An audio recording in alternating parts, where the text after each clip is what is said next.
Anytime you're trying to sell anything, I am aware, and especially because so many of my audience members are part of a marginalized community, but then any intersection that they have thereof. Okay, so they're a queer person, but they're also a trans person, and they're also a trans person of color. We know that any marginalization compounds the way that this is affecting us, that this particular thing is affecting us. That's Cameron Esposito, and this is the Powerful Ladies Podcast.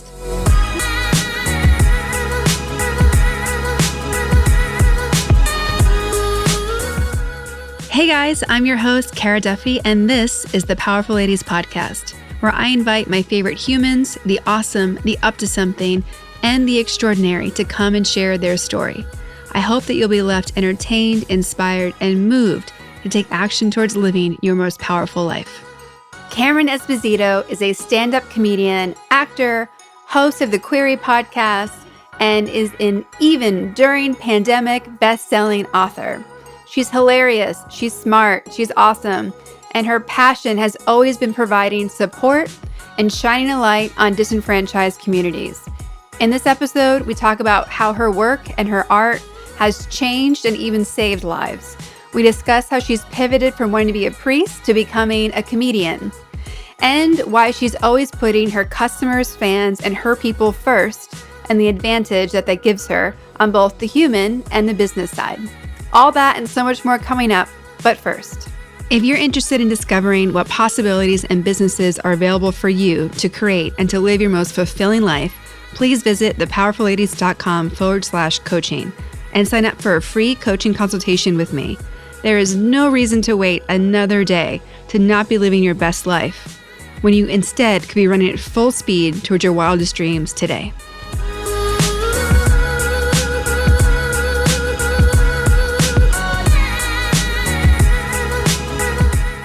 Welcome to the Powerful Ladies Podcast.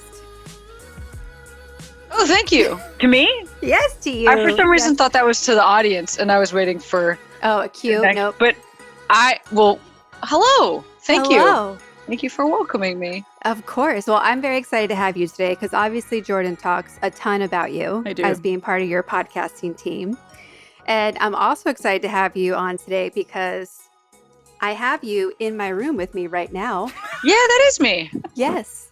And when we were making our list of powerful ladies who we wanted to talk to, I had this book and I was super excited. And the book I'm holding up is In the Company of Women by Grace Bonney. Mm-hmm. And that was happening. I was like pulling all these people together. Plus, they know a ton in real life. And this was inspiration. And Jordan's like, yeah, I'm working on this new show called Queery with Cameron Esposito. And I'm like, I think I know her. And then I went back to the book. I'm like, she's in my book. So Here you are, page 119. Absolutely. That's my friend Grace's book. And Grace has also been a guest on Queery. Although before Jordan, you were part of the team. Yeah. Because when I was at my former podcasting home. And then Grace's wife, Julia Turshen, has also been a guest on the podcast. And I think that when Julia was on, you were part of the team. So. But maybe I'm wrong. Anyway, yeah.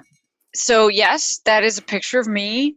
They wanted to shoot my house. And at the time, I was living in a really shitty apartment. So I said, can you shoot me in Griffith Park instead? Well, it came out great. Well, for everyone that's listening, I think we need to do a proper introduction of who you are, because you are so many things, from comedian, podcast host, activist, whether you'd call yourself that or not. So I would say take it away. Tell the audience who you are and what you're up to. Oh, sure. I'm Cameron Esposito.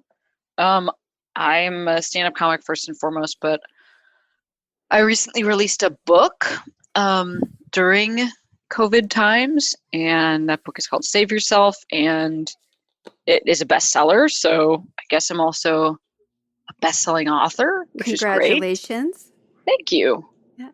It was very challenging, to have Jordan knows about this because Jordan is the engineer on my podcast Queery.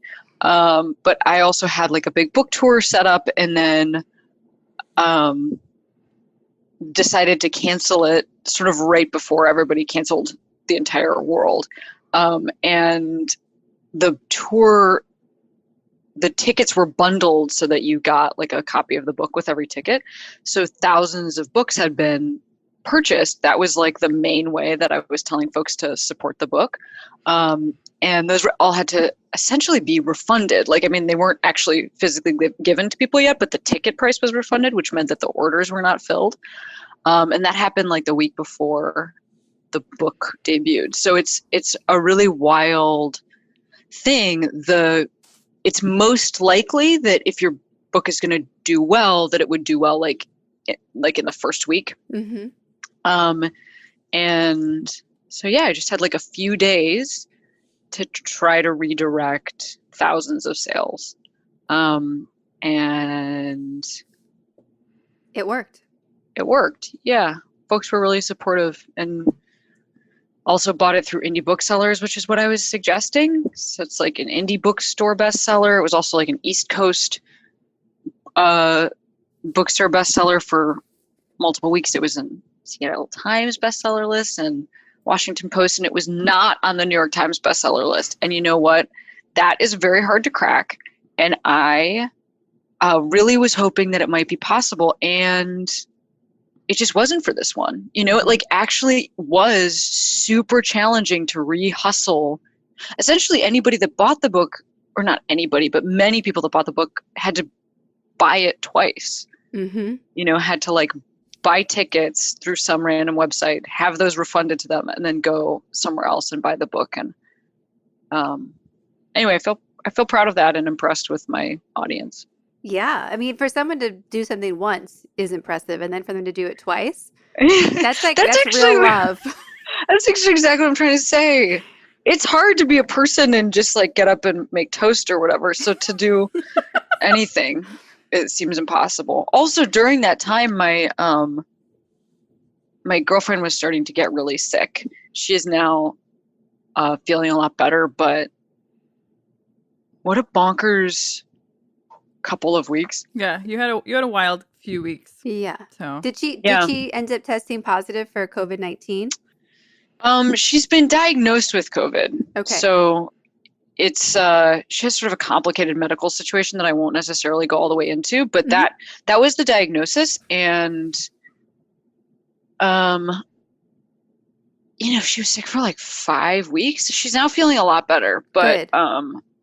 we had to go to and from the hospital a couple times per the instructions of her doctors, and it was very wild. I don't know, sometimes in a crisis I can be really good, and then there's the moment right after the crisis where you're just like, what the fuck just happened? And I'm Yes. sort of in that moment right now. We're like, literally my book tour is canceled, but then all other upcoming tour dates, like I was then supposed to do an off-Broadway run as a Mhm. stand-up. I was supposed to go to Edinburgh to the Fringe Festival. Oh, yeah.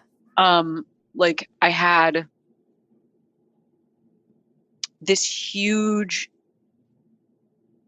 set of work things from March to essentially the end of August, like September, Mm-hmm. that were all removed. And obviously we can't record the podcast. I'm used to recording in studio right now. So it was like all jobs are canceled. Figure out how to do your job by yourself using technology that you've never used before.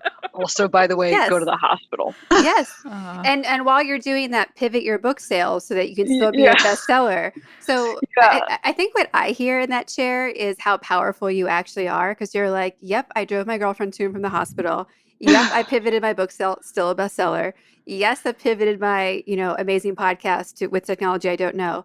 And like, I'm still getting up and doing things like you're wearing clothes, like check. Oh, that's so nice to hear. Yes, I do feel like, again, like looking at the behavior from the last couple of weeks, I do feel pretty, I guess, like impressed with myself for what I was able to do. And a lot of the reason I was able to do it is because I asked folks for like a lot of help. Mm-hmm. Like I am not my girlfriend is immunosuppressed, and so I am not her doctor. She actually has like 9 million doctors. I actually have 0 doctors, she has recently told me, which is true. I just have like a dermatologist, which is not helpful.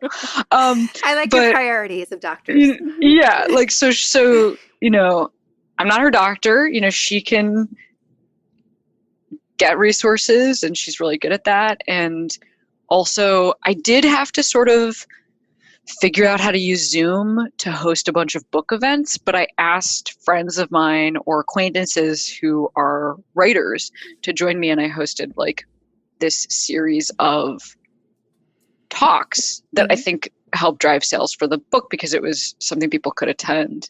And I've been trying to figure out how to do stand-up from my home, like actually do stand-up. Your TikTok is going great. My TikTok is going great. Thank you very much, Jordan. I like hopped onto TikTok, but you know, I really do feel like, yeah, I guess I feel impressed. Also, because I wasn't like trying to. I mean, I have stressed myself out sometimes, but I think sometimes people forget that like this is actually my job. Like I have gotten sometimes the feedback of like, just relax, like take it.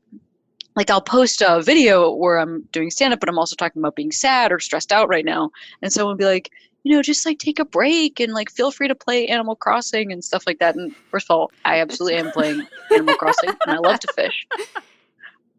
But I also think that, you know, I do have to figure out how to work.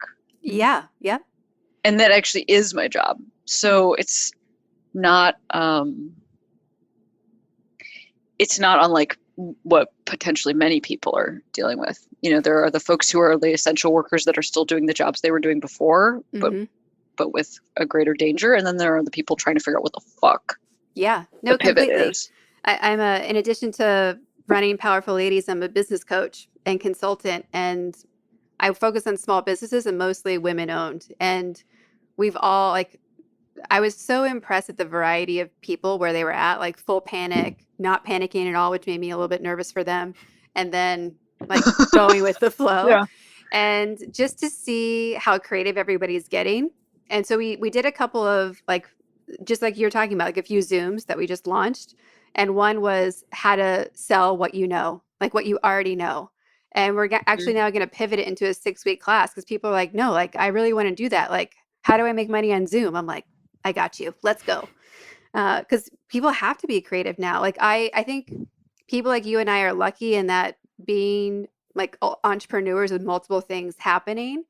We're kind of used to like, all right, let's just figure out how to make more money some way or new money or make this actually come together.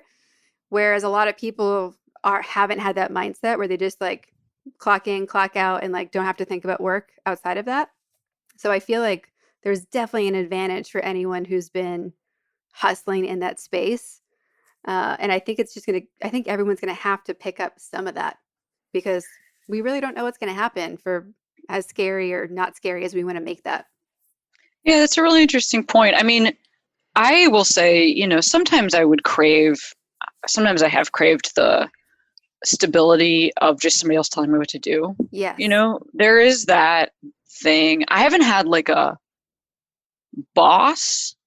full-time boss since I was, I think 23. You know, I'm 38, so 15 years. So for 15 years. And that doesn't mean that like it's more like I've just had a zillion, you know, when I was first starting as a comic, I had like a zillion part-time jobs. And before that I was working in education, but I had like everything was, and a lot of it was self-created, you know, like approach this person and ask them if they have ever thought about having an open mic in their new bar. And like that mic still runs and we're still friends. Or like I was a nanny for folks because I basically was like, I'm good with kids, you know, like, and yeah, you know, so I am a little bit used to this, like you're saying. I do feel like I feel tired. You know, I feel like 15 years of trying to figure out how to support yourself. And it is a privilege to get to be a small business owner. Like I actually consider that a massive privilege, but 15 years and then to have it be like, it sort of reflects what you were just saying. It's like, yeah, I guess some of the skill set is still there, but like, are you serious that I have to do all new tools? Like that is totally. Like, I am tired, you know? And so I guess I just want to also acknowledge that it's like, it's not so easy or fun. Like that's stressful to have your tools stop working. is stressful. Yeah, or just any systems that you've put in place, right? Like, yeah, that's right. We're both of us are lucky that we have Jordan, and usually we just get to show up and talk. Like, I don't have to do anything else. Like, if I showed you I currently have a ridiculous setup in my bedroom, right? Like, I'm learning how to put in a light and use a mic stand and, this crazy contraption that I'm like, I don't even know what it actually does or what it's called if somebody asked me. So as I panic because you're shaking it. Yes. Don't touch it.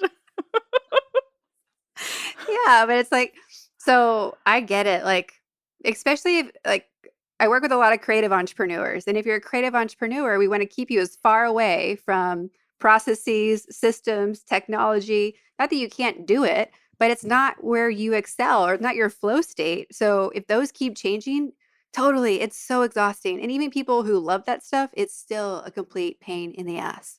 Like, yeah, I just figured that out. It finally felt normal. And you're like, no. But, I think that what you just said is also, it's like so affirming and awesome to hear, which is like, I do think we're in this moment right now where even for people that, comics that start today, I started in comedy and improv when I was in college, when I was 19. And, that's almost 20 years ago. And so, like, I had, let's see, if I started in, like, I'd had 5 years of performing before YouTube even existed, or Twitter, because I was reformed in 2006. And then I had 6 more years of performing of live performance before I moved to LA. And in 2012 is sort of when a lot of that stuff it just peaked in a different way. Folks were getting hired for writing jobs off of Twitter, like in Hollywood, which was not a thing that was happening prior to that. You really had to be face to face and like earn your stripes. And then now in 2020, it does feel like even prior to all of this, there are so many folks that are starting using, like, we're sort of past the YouTube creator is a separate thing than comic time frame. Like, so somebody sort of decides what they are. Like, I'm a, whatever type of, I'm a super sarcastic, whatever it is. And it's your voice that stays the same. So like somebody might have, a TikTok or whatever the fuck. But none of this used to exist. And so in some small way, what's happening right now is like a very sped up version of what's been happening over the last 15 or 20 years across the board, which is that I think a lot of people are being called upon to have like 97 jobs in their same industry. Like, oh, I have to know how to like look at camera angles, but that's not my job is to talk into the microphone. Yeah. So it just is like I think it's been a very interesting time where we're moving away from like a true specialty into sort of an expectation that everyone is a jack of all trades. Yeah, it's warp speed learning. Like, what we've learned individually in the past 4 weeks is probably more than what we've learned in the past 4 years because of like how fast we've had to learn it. And I like using the analogy of like how Africa adopted phone technology. They never had landlines and then just jumped to mobile phones. And to your point, like comics now, like there are people who like even musicians, they've never performed live in front of people, and now they have fans. You're like, how? What? Are you allowed to skip those steps? Like, I didn't know we could skip steps. Like, yeah, it's baffling to me. It's super specific for comedy too, because for music, sort of the whole point is that you want to have your hits. That's like kind of the whole point of music, where it's like you're practicing, and then if a song is successful, people want to hear that until you die. And for comedy, it's the surprise of the first time somebody hears the joke is really important. And so, if you are doing something on the internet, it actually means that it doesn't work in live performance. And if if you're doing something on a special on Netflix, like you can't then sell tickets for people to come see you do that thing. And that is something that's also very interesting to me when I think about a person starting now, is that like it's just a backwards learning from what used to be the case, which is like you tell the joke to like audiences essentially one at a time until it gets really good, as opposed to showing the largest percentage of people the joke first. I'm very curious to see what happens for the generations of comics that are starting specifically right now, like what this will mean. Yeah. I think it's endlessly interesting. Something is going to happen to comedy because people are starting right now, and I'm like, I can't wait to see what it is. It's like, what do you do? Like just a bunch, like every Friday night you do like live Zoom comedy. And it's like, that's your new thing to test this stuff out, right? Like, I don't. Do you think they'll call them quamedies? That's my joke. I'm a comedian now. It's me. I am it. Who wanted you on the show again? You're booked. I'm booked. You're booked. Nice. Perfect. I'll be on TikTok later. So I was. Thank you for even knowing that I have a TikTok. I've really been working hard to make TikTok something that I understand. Well, I told Kara before, I think yesterday, I was like, oh, Cameron has some pretty funny stuff on her Instagram page. And Kara was like dying laughing at some of your stuff. And in the corner, it says TikTok. Exactly. So, I've been evolving with the times. Yes. I think you and I are the same age, Cam. So like when people talk about TikTok, I get like a little sweaty because I feel like it reminds me that I'm older than other people using technology. And I get that feeling of like, I have to learn something else. Like I'm just figuring out the right way to post something. And now you want me to do something where everyone looks ridiculous on it on purpose. Like hold on. I feel like I just need to outsource it. Like I had literally had a call the other day with someone who's a YouTube video expert to exactly what you said. Tell me like when I'm doing these Zooms, like where should I be looking? What like how much lighting do I need? Like and she's like, oh, we're gonna have to start at 0. I'm like, okay, thank you. Oh God. That's really funny. Yeah. I follow 2 people on TikTok. One of them is Sierra, who is the producer on the show that books everybody and makes everything happen. Sarah's also a hilarious stand-up comic. Sierra is one of my follows. And then the other one is my girlfriend's friend's daughter. Because that is the only reason I understand what TikTok is because I follow this 18-year-old that lives in New York. She's very good at it. She's like legitimately, she has like 28,000 followers or whatever. She's just a human. Wow. Yes. Like, I just mean, she's not like she's not an influencer. Whatever. She's not. Yeah. I mean, I guess she is. She's got 28,000 followers on TikTok. Her videos do really well. It's amazing. Yeah. I know. Speaking of age, Cameron, I don't know if I ever told you this. So I think you and Kara are similar ages, but the 2 of you went to college an hour away from each other. What? Right. Yeah. Where did you go to school, Kara? Clark University in Worcester. In Worcester, you said? Mm-hmm.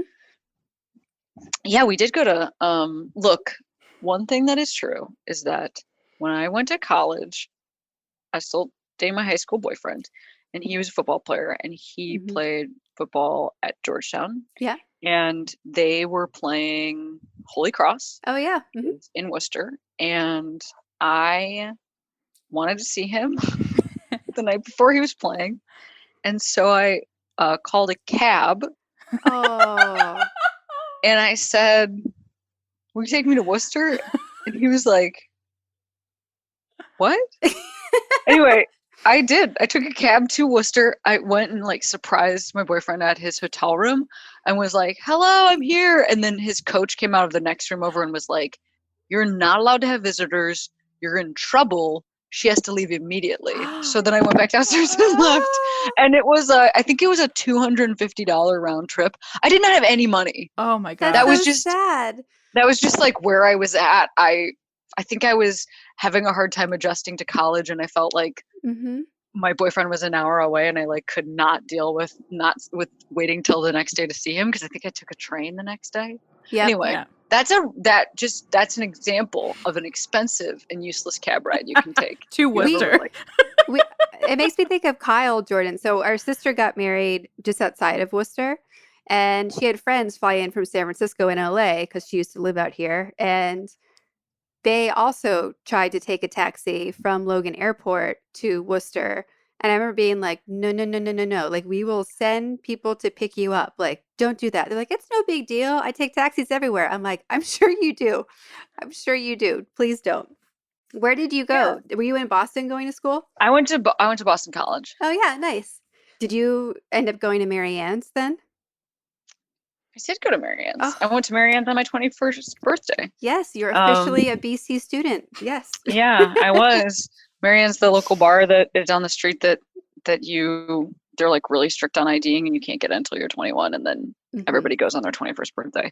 Yeah, I did go to Mary Ann's. I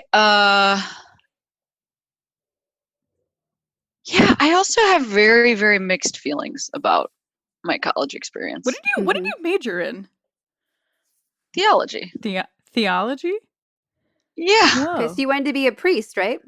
That's right. Oh, yes. Okay. Jordan, you got to listen to / read my book / read it while listening to my book. Or maybe listen to That Queery. is really what I'm learning right now.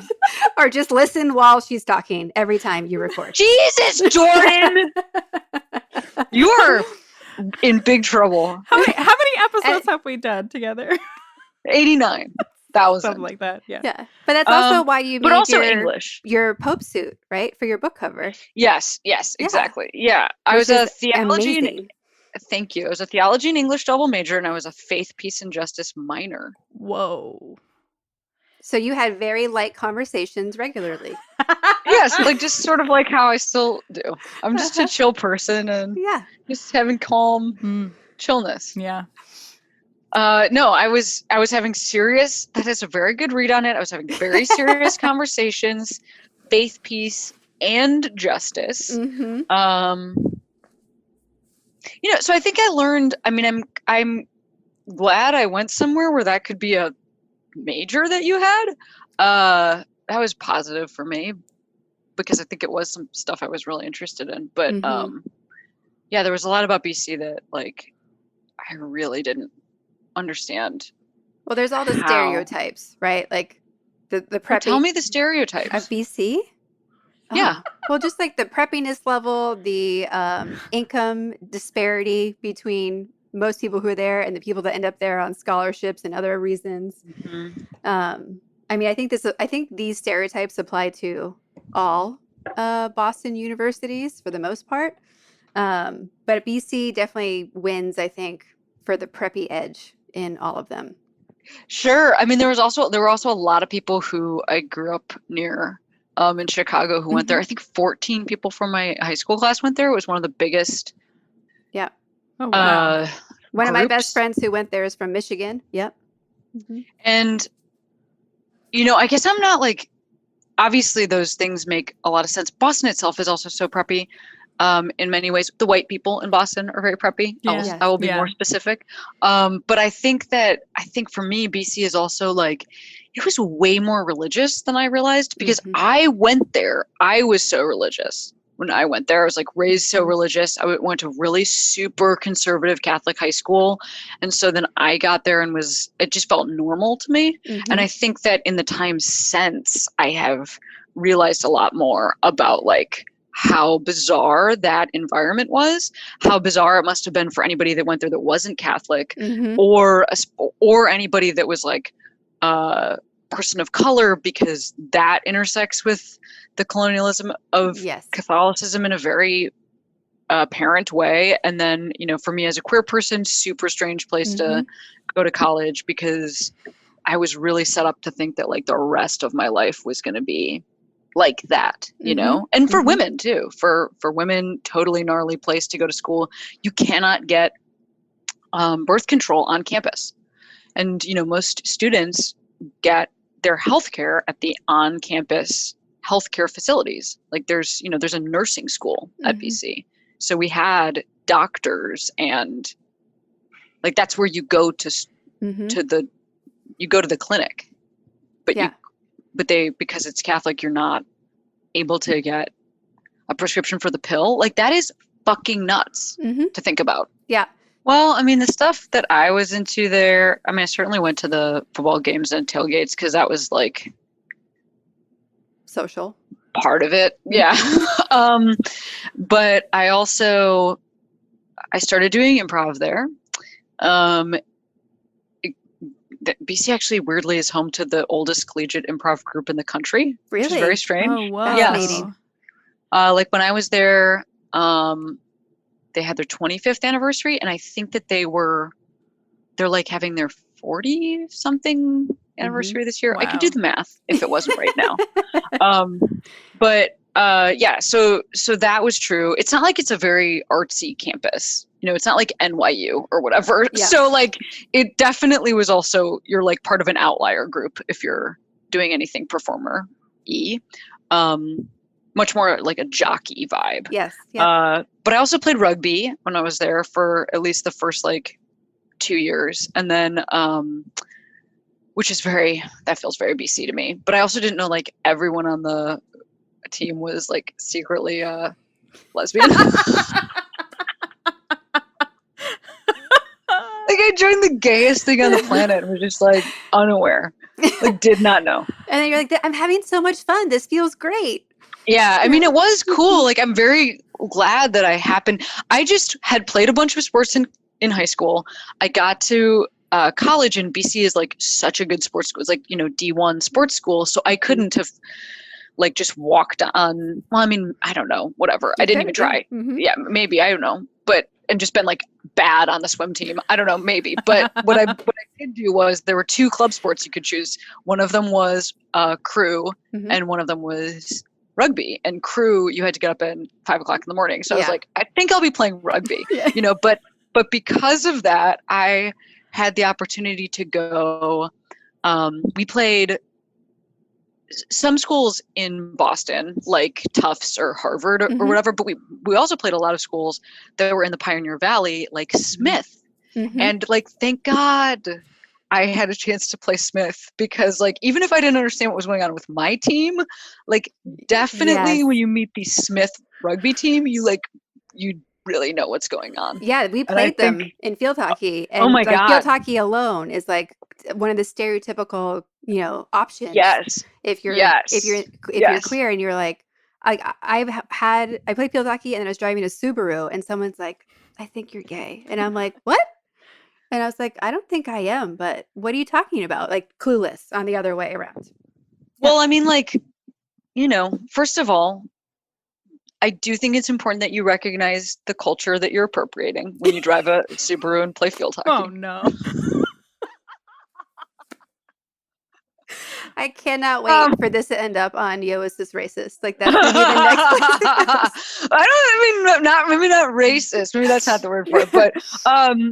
But yeah, it was super cool to see the Smith team. And like, I didn't know that it would, you know, but it is one of those things that I go back to is like, oh, right. That was like, those are like the first, you know, queer people I saw, essentially, that were like just so clearly this is what was going on, you know, as they like make out on the sidelines or whatever. Like it's not confusing. So that was really helpful and amazing. And then also at BC, I was going to a lot of mass. I went to daily mass. I was also a Eucharistic minister. So I was like the person that, you know, hands out the host and everything. I was going to a lot of protests, some of which were like things that make sense to me still, that I, you know, still believe in. But because it was Catholic social justice work, then there's always like a little abortion sort of squished into the stuff that actually makes sense. So, you know, but yeah, I think I had maybe a slightly different experience at BC than the average bear. Yes, which again, or eagle. Yeah, which again I think actually made me feel like more of a weirdo, if that makes sense. I'm like, everybody's a white person wearing a sweatshirt. Why am I so weird? You know, but it's like I just was actually in a microcosm of all the same thing. Yeah. Mm-hmm. Mm-hmm. So if you very intense majors, you're playing these sports, how did you discover this improv group? What a great question, Jordan. Hopping in. My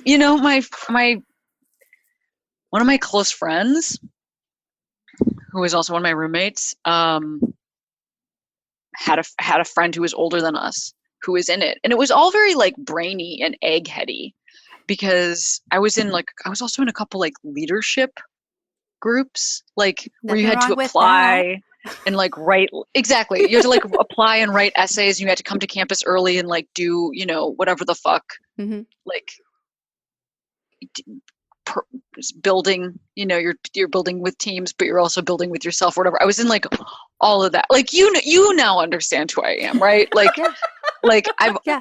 high school, I'm the person in high school, I'm like on student government, I'm like setting up for all the dances, I'm also the mascot, which is a bird, I'm also dating the captain of the football team, I'm like friends with all the teachers, but not in a creepy way, like not like I hang out with them, but I'm like, great to see you, Mr. Yes. Marth or whatever, and Yes. he's like, great to see you, Cameron, you are breaking the uniform code, so you're gonna get a detention. And I'm like, definitely, like that's who I was, so then I got to college, I was like the same way, and the improv group was like a bunch of nerdy Yep. dorks, and I think Powerful found out Ladies, about them and joined them up.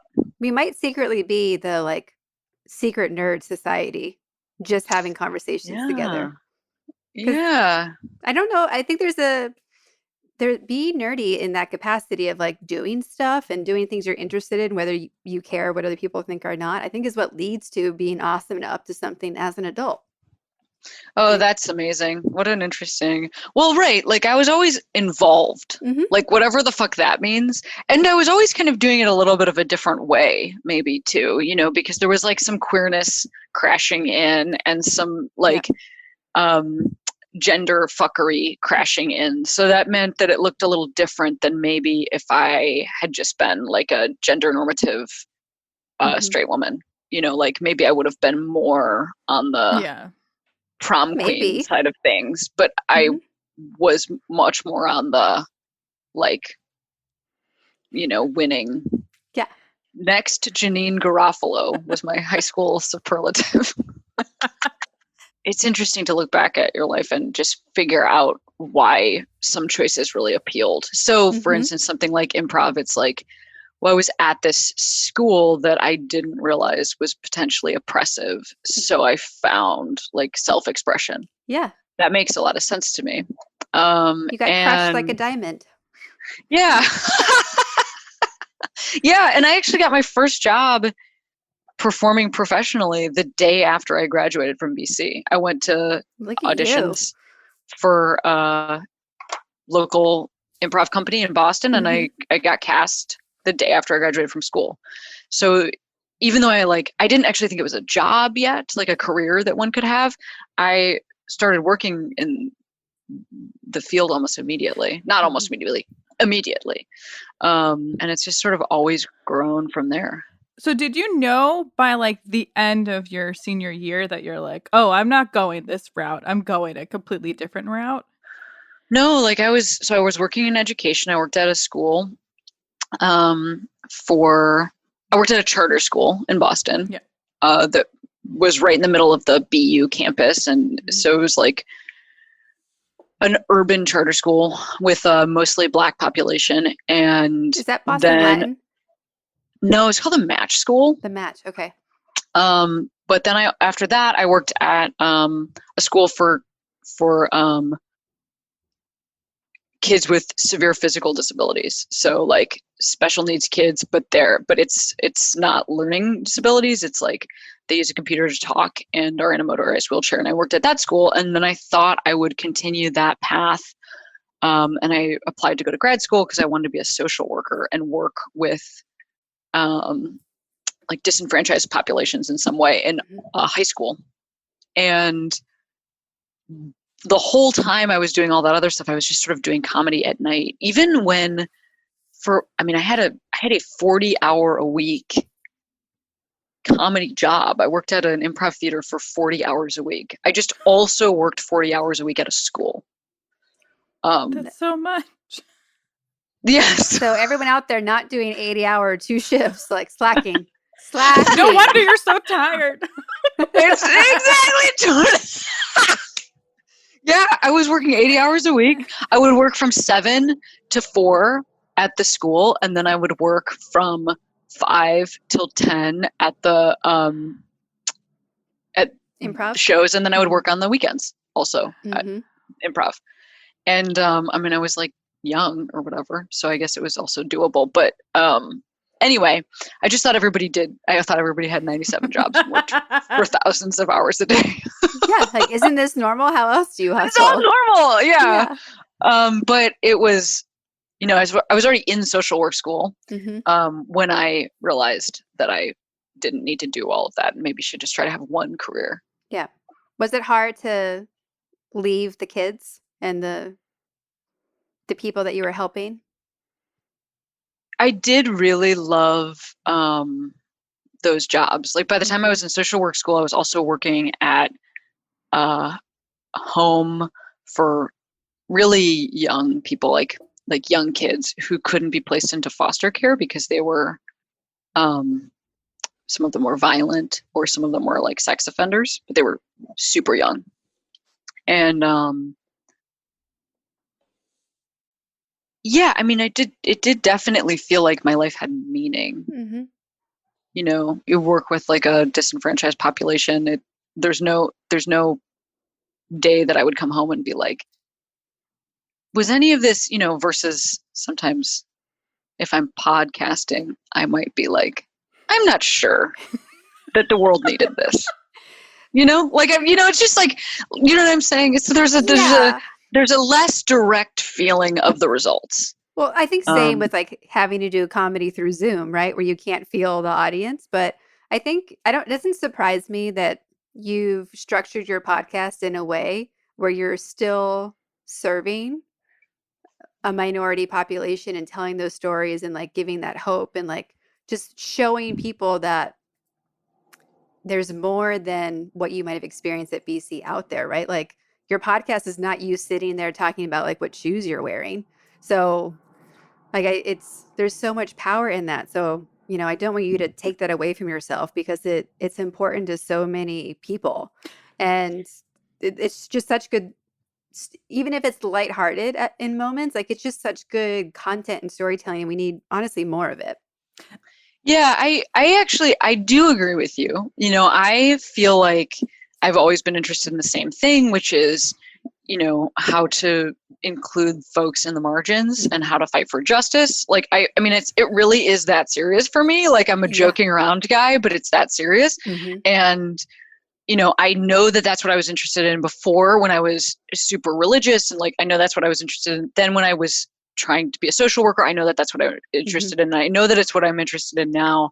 I think sometimes it can get confusing when the brand that I have centered my business around is myself, even though that's not actually me. I'm a human being. And then there's like Cameron Esposito TM that's like outside of myself. But I think that is, you know, I have some self-consciousness about that. And I don't think that's, you know, negative, or it just is something I have to like, it's normal. Everyone deal with, you know, where it's like, I'm hearing from people that, oh, it's really helping me to read your book right now. And I'm like, okay, cool. Thank you. But you know how embarrassed I feel that I am promoting a book right now, you know, but then it's also, there's like a little bit of that is also maybe lacks humility. Like, just do your job, you know? So I think I'm always just trying to figure out how to, you know, walk through this complicated path. Well, my unsolicited advice would be just be all of you. Like the number one thing that I run into with my clients is they're trying to just put like a square of them into their business.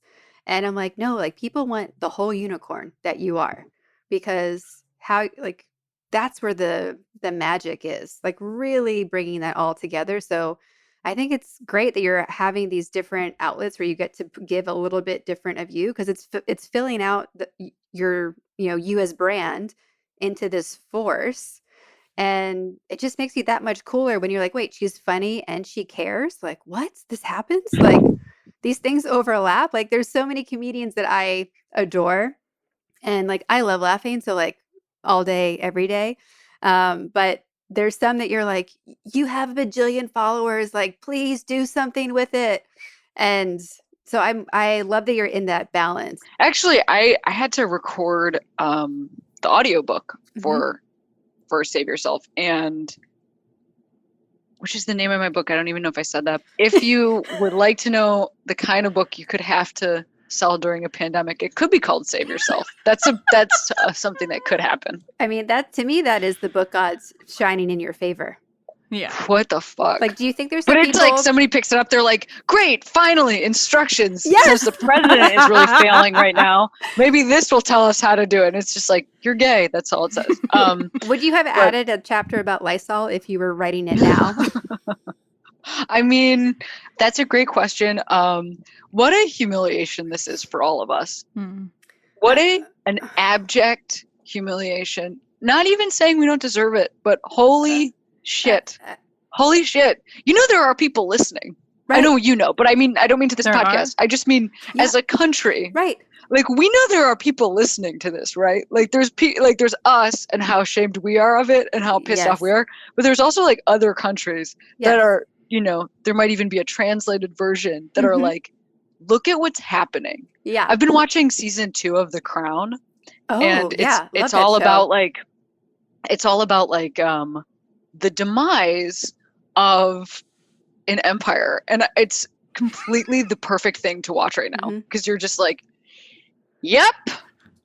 See, that is how it feels. I also will say, I don't think that you should ever feel bad about promoting your book, especially right now, because people need, and not saying that your book is a distraction, but like, because you have a book, people need distractions right now. So like, they should be reading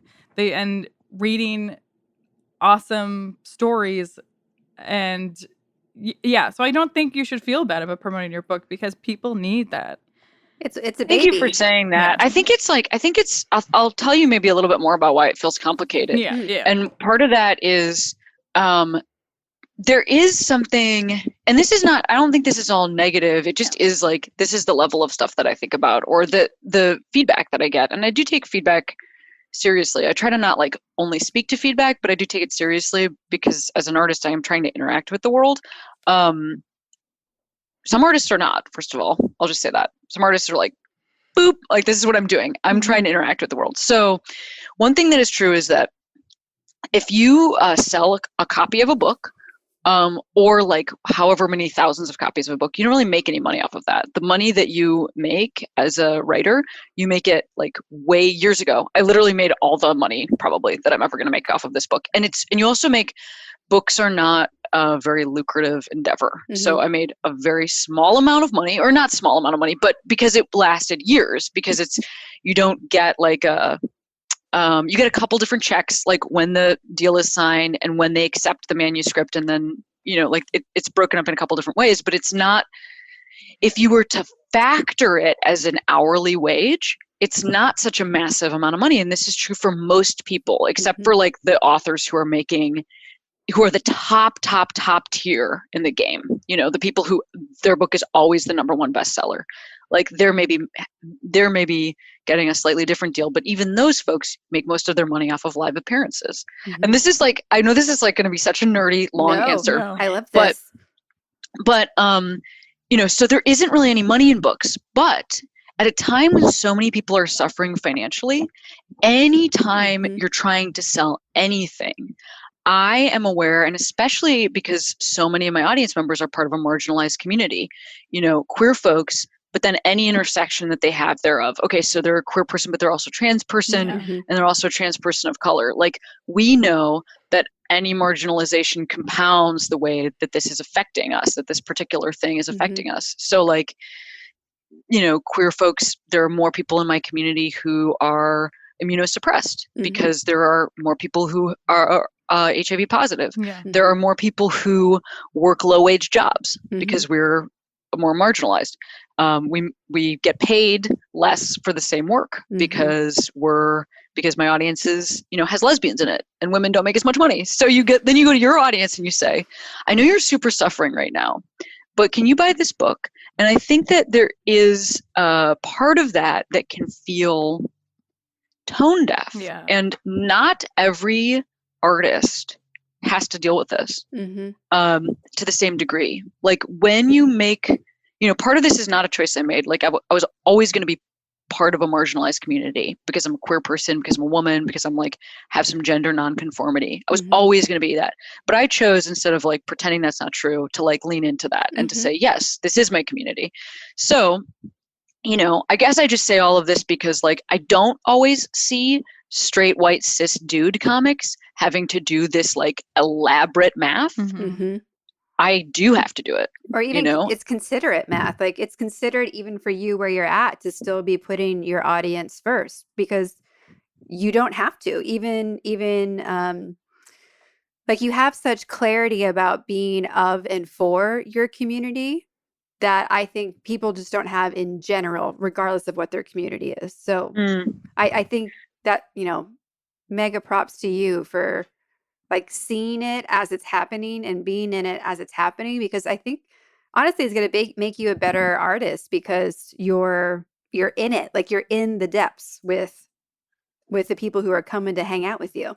That's really awesome to hear. Thank you for saying that. You're yeah, welcome. I mean, it just, the other thing is that like, I do think some of this is me being a conscientious person, and also queer folks will tell you, a marginalized community wants its, like, I'm using the word representatives in quotes because like I didn't, I don't think I've been elected to this job. You're not the official ambassador.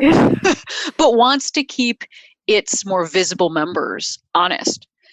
So like I think I have this in me. We've already talked about like where I come from and why I would be more inclined to do this, but also this community, like so often I will hear like a straight dude, especially like a straight white man, talk about like somebody not liking a certain joke that they made. And it's like, my friend, I am patrolled on like word choice, the venue that I perform at, like when I'm promoting a thing and when I'm not promoting a thing, and when I should be working harder and when I should be working less hard. And it's not that I want to cede all of my power to someone else, but it's because you're conscious about it all.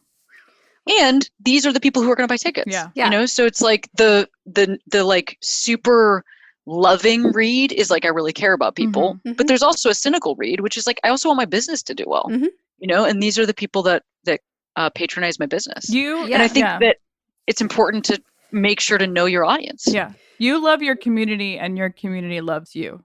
That's what I'm hearing at the end of the day. But that's oh, what a sweetheart. But that's really how to be the best business person. Like you don't want to have customers, you want to have fans. And the only way to have a fan is to really have a relationship with the people who are interested in consuming what you're creating. And so many brands get that wrong, right? So like you as brand, it just says like ding, ding, ding, like we're getting this part right. Like you can go to bed and sleep well because you know that you're putting this customer first because they should be, from all the reasons, right? Like when we talk about all the whys we have, I tell people, look at your 3 whys, the ones that are holy whys that sound really good and give you points where you want them, the ones that are totally practical and selfish, and then you have all your hidden whys. And I see that in how you talk about this community where you really see all the reasons why you need them and on all the ways. And it's okay to have all those ways. None of them are wrong. Like it's just making you a more, you have a more dynamic relationship with your customer base or fan base than most people do. It's even brands that are, multi-million international brands. So you should be really proud of that. Oh, that's cool. I also, to tie back to even what you had said earlier too, about the comparison of doing social work to comedy, and with social working, you're getting that like immediate connection with people. I also feel like you touch a lot of people's lives that you don't realize. And I am an example because I remember telling you I was on a plane one time and just talking to a passenger next to me, and they identified as non-binary.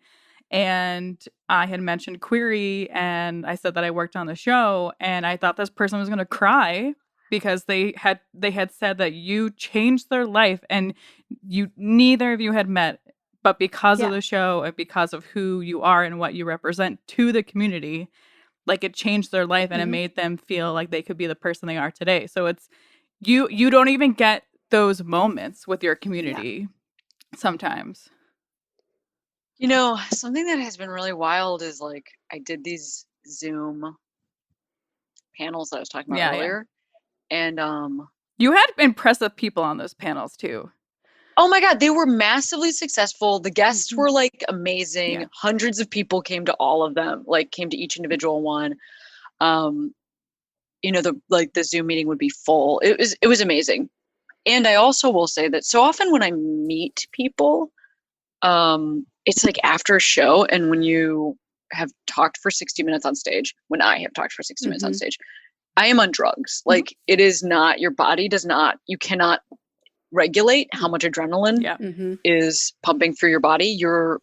I'm in a totally altered state of mind, and I am trying so hard to be there and be present with the person that's speaking to me. But it is like, I'm in like a full blackout. Like I just am, it's so hard to high. It's so hard to process what's going on. I also sometimes feel like physically unsafe just because I'm so up that I'm not necessarily aware of my space. So I always ask for like tons of security because I just feel less, I don't know what's going on around me. And weird shit has happened for that reason. So anyway, I say all this because I've been doing these Zoom things, and it's like still stressful or something, but it's like, it's way less. And we were taking audience questions, and people would raise their digital hand, and then I'd like see them in their homes, and they have been saying such nice things. It's been a really amazing experience because it's been more, I've been able to be more present, even though it's still not like 100% without some adrenaline stuff, but it just is like less than what I've previously experienced. It's pretty cool. Thanks, the quarantine. Well, I think this is a great time to ask you, when you heard about powerful ladies, or just the phrase powerful ladies, like what does it mean to you? What does it make you think? Is it good? Is it bad? Like what's all the stuff that comes up for you with the phrase powerful ladies? Oh, that's such a good question. I guess I don't know what the word powerful means. Okay. So I'm trying to figure that out. And I also don't think I know what the word ladies means. Yep. You know, because like this is something that I'm trying to, you know, it's a hashtag type thing, and I don't know how much those things matter or don't matter. What I will say is that in the queer community, the understanding of gender has been evolving so quickly. In the last few years. It's really different than anything I've experienced. Obviously, I'm just the age I am. I'm sure there've been different times, but it just is like trying to figure out which words resonate. It feels more complicated to me than it ever has before. So that's part of it, is like, am I powerful? Am I a lady? I guess that's what I thought before signing in. And I said, we'll see. Perfect. Yeah, we will see. I think one of the things I always established with Kara, even before the podcast began, was we had a lot of discussions on, should it be called powerful ladies, or can it be called like powerful humans or powerful people? And powerful ladies is like years and years and years in the making.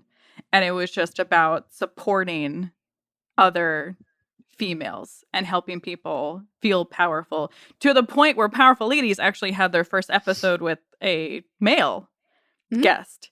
So we're trying to come across everything. And I know I expressed to Kara, having you on, that I was like, I want to touch upon like how your show is so indicative on making sure that like however you identify, you're never going to be judged.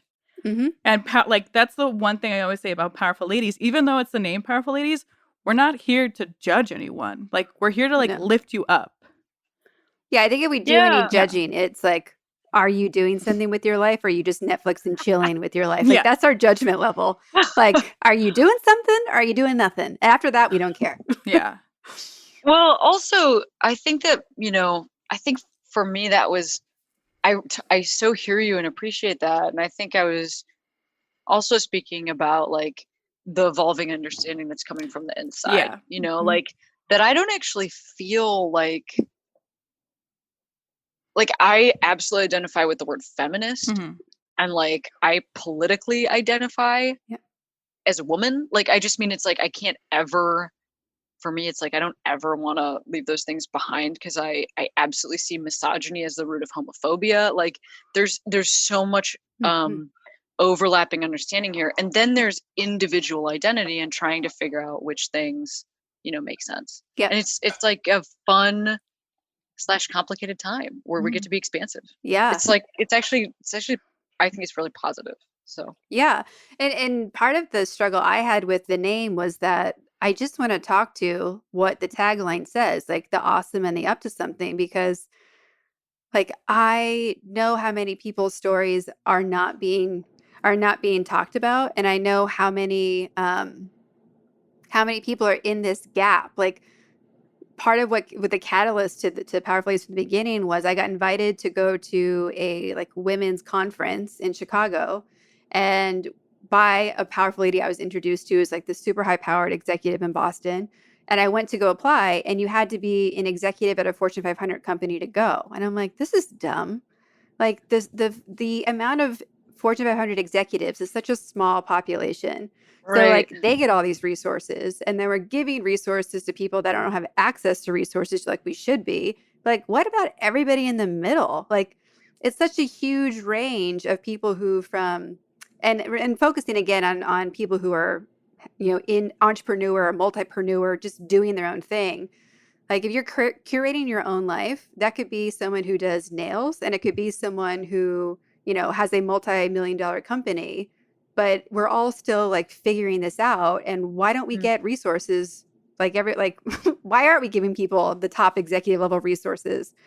Like, we're not, like, it comes down to that whole concept of who do we need to empower, and who don't we? And I figure my piece is highlighting people who I think are doing a great job of that and really carving their own path. And at least I can be that contribution. Plus, I get to selfishly have amazing conversations with cool people.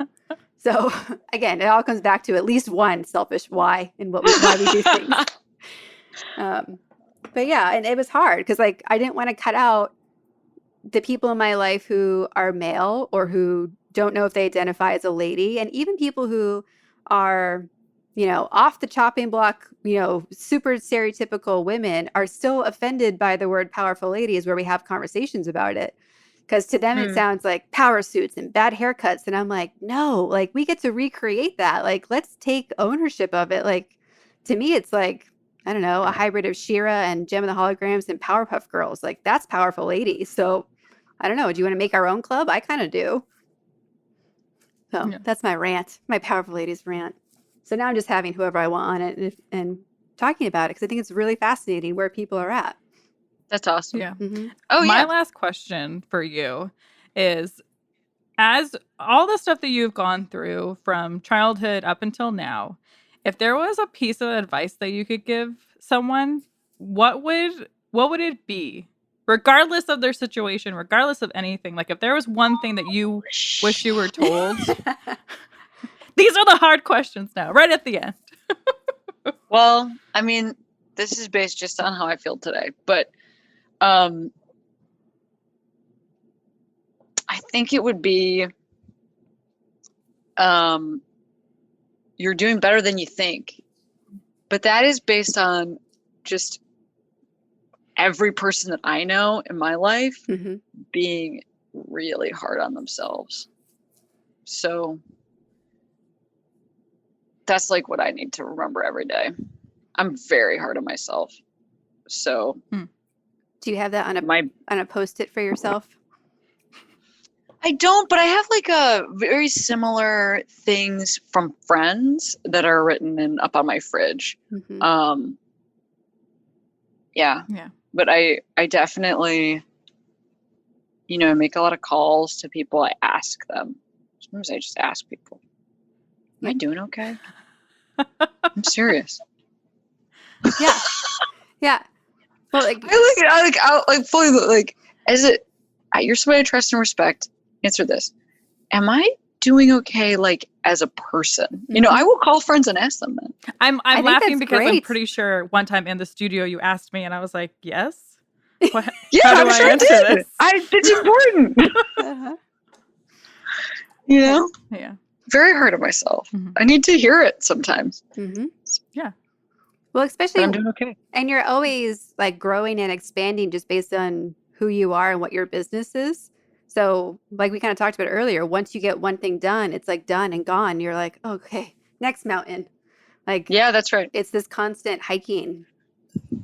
Well, one thing that I would love to know is what is it really like working with Jordan when she's not your sister? And how has she impacted your life? That is a great question. I'm so excited to end on this.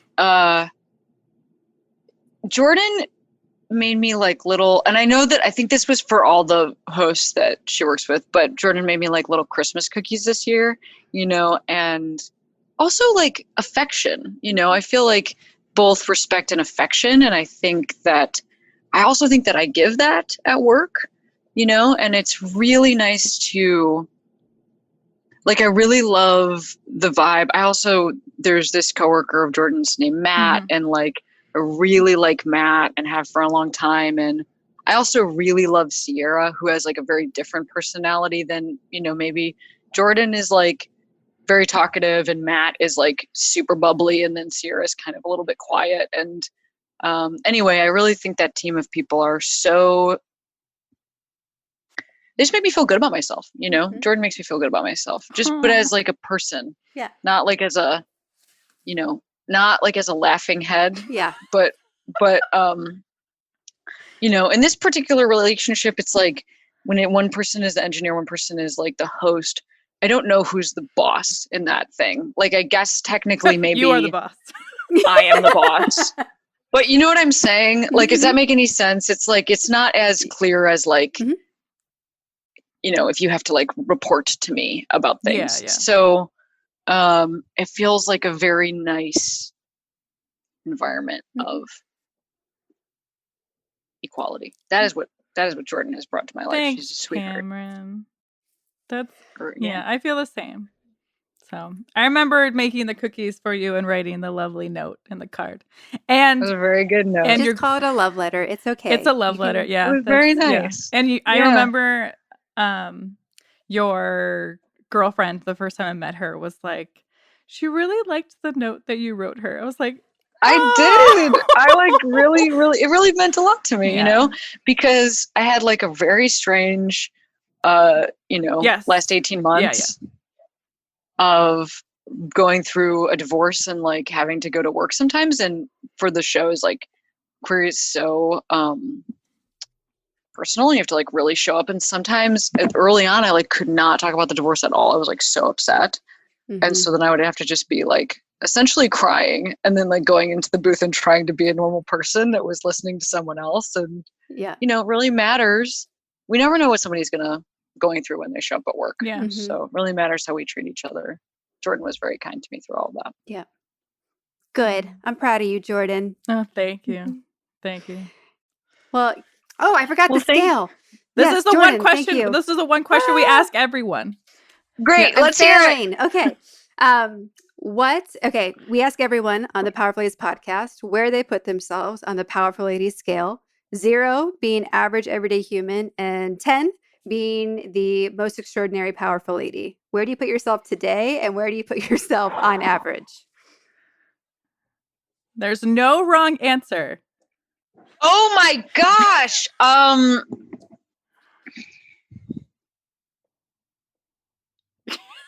Here's the real answer. I am somebody who's sometimes I am so confident. Sometimes I'm a full 10.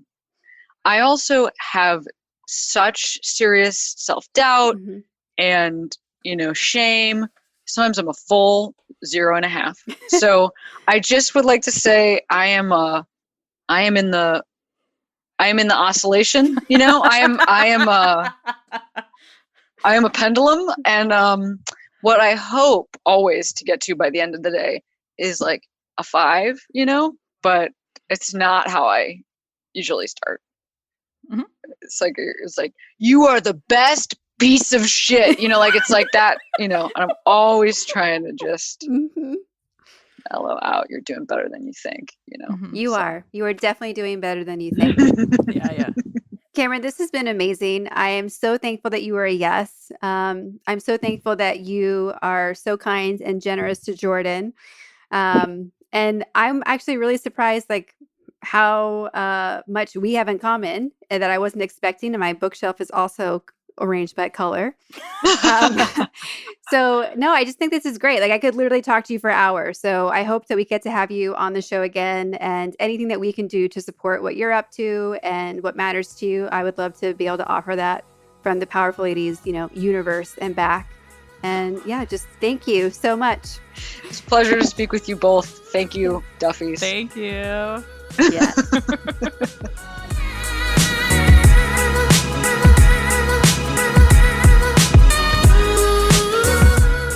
That's it. We're keeping Cameron. She is what a powerful lady is all about. Carving her own path, leading with her heart and what matters to her. She's being intentional and so considerate with the work she does and the impact it's making. Plus, she's hilarious, and I love having great conversations like that. If you are also fanning out about how awesome Cameron is and you want to support her and follow her and join in with all that she's doing, there's lots of actions that you can take. They're all listed at thepowerfulladies.com/podcast. And of course, we recommend go buy her book, follow her on Instagram, Twitter, and even TikTok at Cameron Esposito. Thank you so much for listening. I hope you've enjoyed this episode of the Powerful Ladies podcast. There are so many ways you can get involved and get supported with fellow powerful ladies. First, subscribe to this podcast anywhere you listen to podcasts. Give us a 5-star rating and leave a review on Apple Podcasts. Follow us on Instagram at Powerful Ladies. Join the Powerful Ladies Thrive Collective. This is the place where powerful ladies connect, level up, and learn how to thrive in business and life. Be sure to subscribe to our YouTube page, and of course, visit our website, thepowerfulladies.com. I'd like to thank our producer, composer, and audio engineer, Jordan Duffy. Without her, this wouldn't be possible. You can follow her on Instagram at Jordan K. Duffy. We'll be back next week with a brand new episode. Until then, I hope you're taking on being powerful in your life. Go be awesome and up to something you love.